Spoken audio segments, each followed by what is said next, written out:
ആത്മീയ പുതുക്കത്തിൻ്റെ ജീവിതശൈലി മൂന്നാം ഭാഗം. സൂര്യൻ അസ്തമിക്കുമ്പോളം നിങ്ങൾ കോപം വെച്ചുകൊണ്ടിരിക്കരുത് എന്ന എഫേസ്യ ലേഖനം 4-ാം അധ്യായം 26 വചനഭാഗം.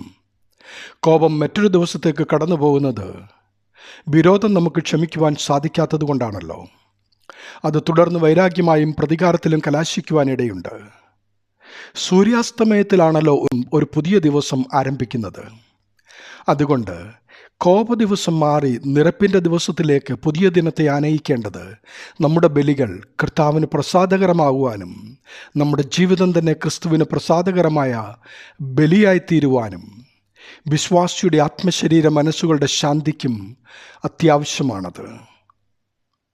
അതായത് കഴിഞ്ഞ എപ്പിസോഡിൽ കണ്ട പുതിയ മനുഷ്യരായ വിശ്വാസികളിൽ കൂടി ക്രിസ്തു സാന്നിധ്യം ലോകത്തിന് അനുഭവവേദ്യമാകേണ്ടതുണ്ട് എന്ന് ഈ ഭാഗം നമ്മെ ഓർമ്മിപ്പിക്കുന്നു.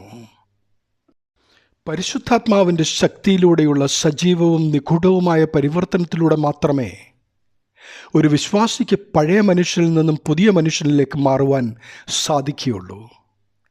ഈ ഭാഗത്ത് നൽകിയിരിക്കുന്നത് ധാർമ്മിക നിയമങ്ങളുടെ പട്ടികയല്ല, മറിച്ച് ക്രിസ്തുവിൻ്റെ ശരീരത്തിൻ്റെ ഐക്യം നിലനിർത്തുന്നതിനും മനുഷ്യഹൃദയത്തെ സംരക്ഷിക്കുന്നതിനും ദൈവിക സ്വഭാവത്തിൽ പങ്കാളിയാകുന്നതിനുമുള്ള ഒരു പ്രായോഗിക വഴികാട്ടിയാണ് ഇവിടെയുള്ളത്. ആ മാറ്റത്തിനായി പഴയ മനുഷ്യൻ്റെ ലക്ഷണങ്ങളിൽ 4 ഇവിടെ എടുത്തു കാണിക്കുന്നു. 1. വ്യാജവും വഞ്ചനയും. 2. നീരസവും കോപവും.